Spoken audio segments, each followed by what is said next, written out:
Hello guys, भाई लोग सभी को राम राम। और नीट का मैंने 7 डेज़ का प्लान बनाया है। यही मैंने नीट का भी बनाया था, वो भी मैं दिखा दूँगा। और बहुत सक्सेसफुल हुआ था वो, और काम करने वाला था। और इसको मैंने एनालिसिस बनाया पूरा सोच समझ के।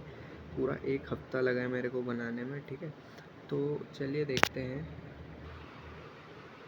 ठीक है, तो डे 1 पे आपको बायोलॉजी में रिप्रोडक्शन यूनिट करना है, ठीक है। केमिस्ट्री में मोल कॉन्सेप्ट, एटॉमिक स्ट्रक्चर और पीरियोडिसिटी करना है। और फिजिक्स में यूएनडी, 1डी और 2डी और एलएलएम करना है, ठीक है। आप बोलोगे भैया कि हमने भैया आपने यही चैप्टर्स क्यों रखे भाई इसमें? तो मैंने इसीलिए रखे थे, को ये पूरा सोच समझ के बता रहा हूँ ना। आखिरी में पूरा वीडियो देखो, फिर समझ आएगा ऐसा क्यों बनाया मैंने, ठीक है। सॉरी, फोकस चला गया।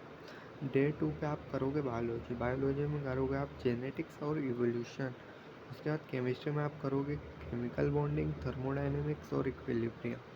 और फिजिक्स में करोगे वर्क, पावर, एनर्जी और सर्कुलर मोशन, ठीक है। अब डे 3 पे भैया क्या करेंगे? डे 3 पे आप बायोलॉजी में इकोलॉजी यूनिट करोगे, microbes in human welfare chapter करोगे, लिविंग वर्ल्ड करोगे और सेल चैप्टर करोगे, ठीक है। इतना ही है। ब्लॉक केमिस्ट्री करोगे केमिस्ट्री में, और कोऑर्डिनेशन कंपाउंड, सिर्फ 2 चीज़, ठीक है। फिजिक्स में आपको सॉलिड वाला चैप्टर करना है, और मैग्नेटिज्म और मैटर करना है, ठीक है। डे 4 पे आपको बायोलॉजी में प्लांट फिजियोलॉजी करना है, और टिश्यू चैप्टर करना है, और एनाटोमी भी करना है।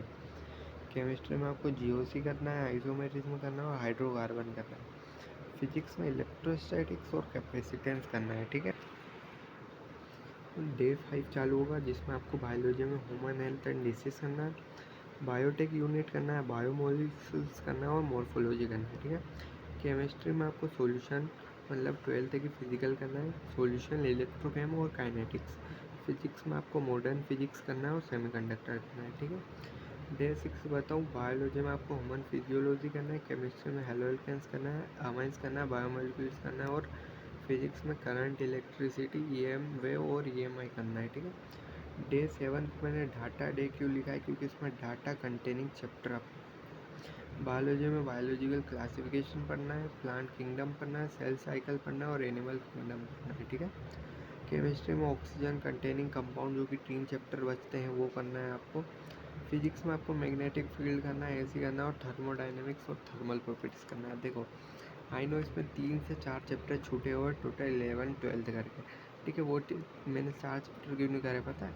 क्योंकि अभी आपके पास इतना टाइम नहीं कि आप इतने बड़े बड़े चैप्टर्स को एकदम टिप पे कर लो या हैंड टिप पे कर लो कि आपको आ ही जाएंगे। तो अभी उन 4 चैप्टर्स को छोड़ दो, ठीक है। इसमें ग्रेविटेशन ऐड कर लेना सिर्फ, बाकी कोई ऐड मत करो अगर पढ़ाई नहीं आज तक तो, ठीक है।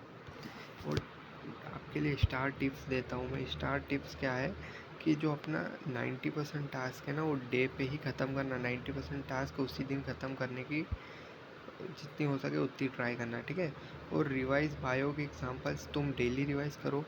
फिजिक्स की और केमिस्ट्री के फॉर्मूला शीट्स और ऑर्गेनिक केमिस्ट्री की रिएक्शंस तुमको डेली उठने के बाद दिन में 2 बार रिवाइज करनी है, ठीक है। और वर्क एफिशिएंसी करना है। देखो, ये आपने समझ लिया प्लान, ठीक है। अब मैं आपको बताता हूँ और कुछ चीज़ें, ठीक है। रिवीजन के बाद तुमको पीवाईक्यू करना ही करना है, ठीक है। और जो भी क्वेश्चन गलत हो ना, उसको मार्कअप कर लेना, और वही उसको लिख लेना, और उसका कॉन्सेप्ट बार बार पढ़ना, और कॉन्सेप्ट भी लिख लेना कि कौन सा गलत हो रहा है। और क्वालिटी रिवीजन करना, ये क्वालिटी रिवीजन है, क्वांटिटी रिवीजन नहीं है। मैं क्वांटिटी रिवीजन कभी नहीं करवाता, क्वालिटी करवाता हूँ, ताकि वो चीज़ काम आए एग्ज़ाम में। और रिवाइज़ आपको ऐसे करना है कि आपको हर चीज़ वो उसमें आना ही चाहिए, वो चैप्टर में, अगर आप रिवाइज़ कर रहे हो। क्योंकि देखो, दिन में आपको इतना बड़ा काम नहीं कर रहा हो, टेस्ट भी नहीं देना है, ठीक है।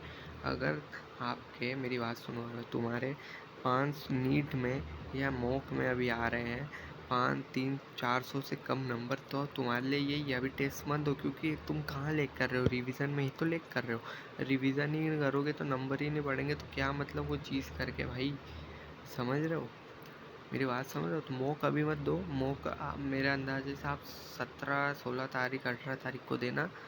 उससे पता चलेगा अब आपकी क्या चीज़ कमज़ोर है, उसको सही कर लेना 6-5 दिन में, ठीक है। उससे ज़्यादा कुछ नहीं।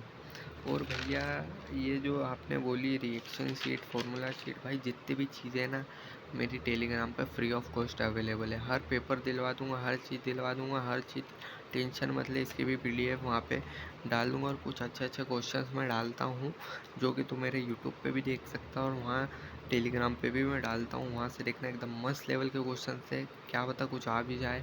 अच्छे कॉन्सेप्ट है, कॉन्सेप्चुअल और अच्छे क्वेश्चन है, ठीक है।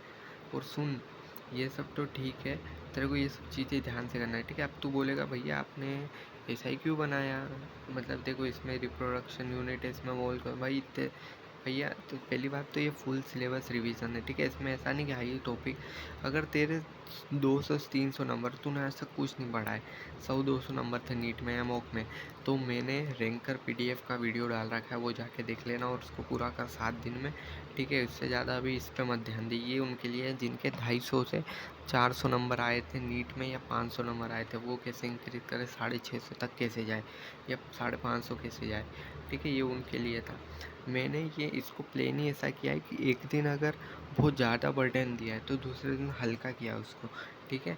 एक दिन ज़्यादा एक दिन हल्का। और ये देख ले भाई, ये मेरा टेलीग्राम चैनल है, ठीक है। इस पर क्वेश्चन डालता हूँ मैं, देख ले क्वेश्चन, ये पूरे PDF और क्वेश्चन है।